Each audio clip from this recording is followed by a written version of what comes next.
In 2013, there were over 450,000 emergency room visits related to the use of cannabis in the United States alone. Why are so many people going to the hospital after getting high? Most of us are aware that weed is relatively harmless.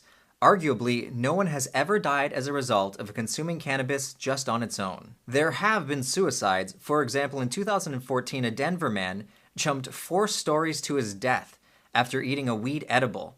That same year, another man shot and killed his wife after eating weed-infused candies. Crazy stories aside, cannabis isn't known to put the user in any real physical danger. At least not in the same way that harder drugs can endanger the user, like heroin or alcohol. Surprised to hear me mention alcohol as a hard drug? Well, statistically, it is. A small amount may be viewed as harmless, but people die due to an overdose of alcohol every single day. Actually, in the United States, 6 people die every day due to alcohol overdose. But not cannabis. Cannabis results in virtually no deaths worldwide per year, meaning all of these people who are going to the emergency room thinking that they're in danger are just tripping. The paranoia caused by smoking weed is real, and it can be intense.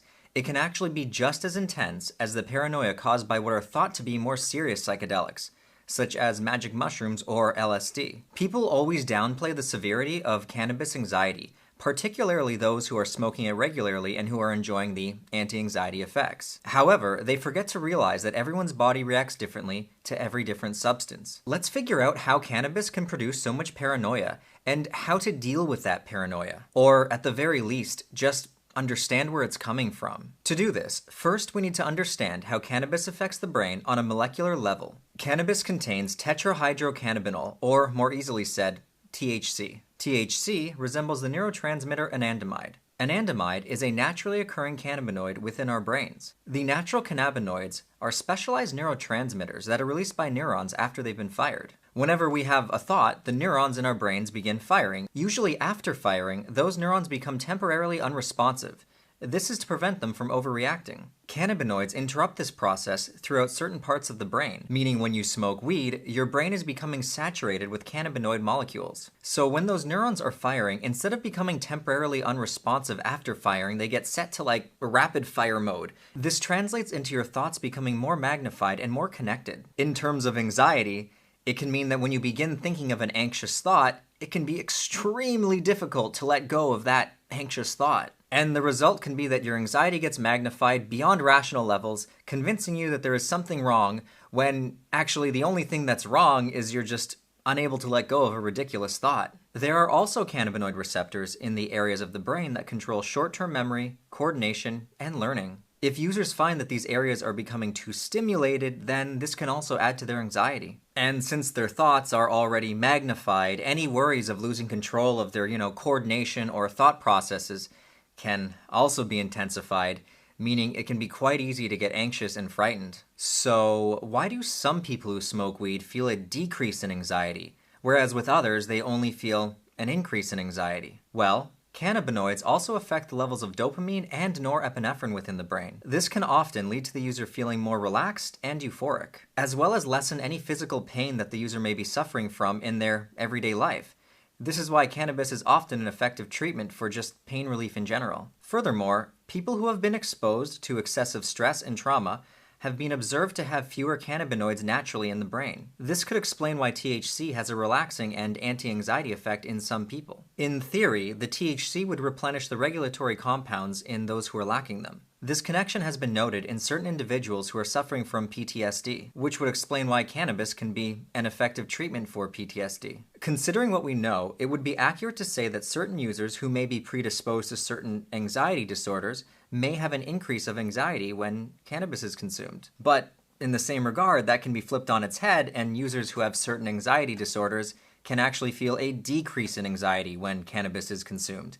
There really is no way to theoretically tell which person you are. You really just have to try it and see which way you feel. We also have to keep dosage and setting in mind. If you are in an uncomfortable place in your life, or you're just having a bad day, or you're just in a really shitty environment and you don't feel safe where you are, and say you go and smoke some pot, that's going to greatly affect the outcome of what kind of a high you're going to have. Also, a lot of the time people feel overly anxious because they simply smoked too much weed or they ate too much weed. Finding the right dose for you can drastically reduce the amount of paranoia that you experience. Different strains can play a big role in the experience as well. If you are prone to anxiety, try a low THC and a high CBD strain of weed. CBD is a non-psychoactive compound that combats the psychoactive effects of THC. This can result in a calmer, more chill experience. But let's just forget about all that stuff for a moment.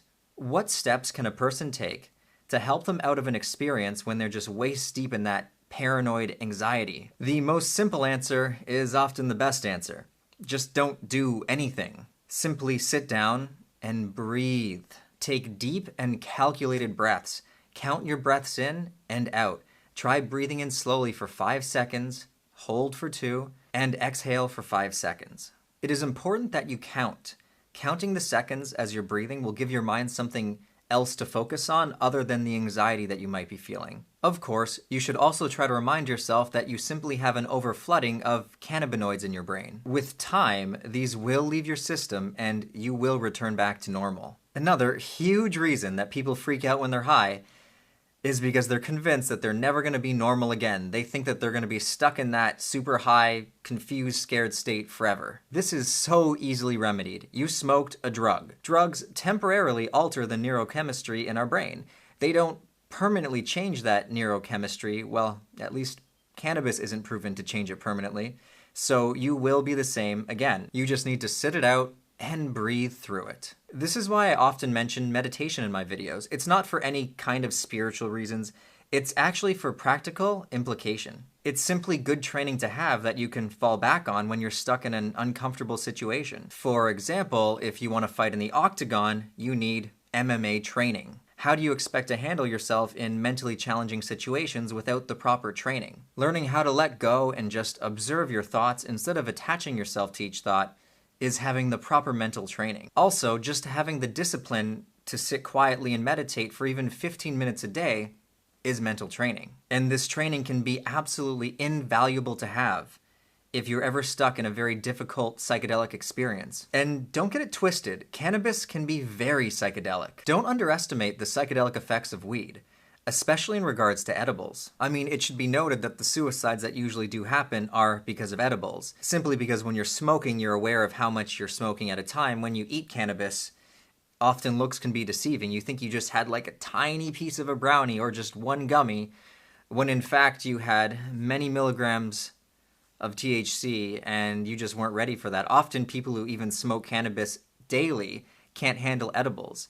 It affects them in a very different way, but that's information for another video. I hope you guys enjoyed this video. If you're all interested in more personal, philosophical type videos from me, we just posted a video on our second channel called DMT Myths.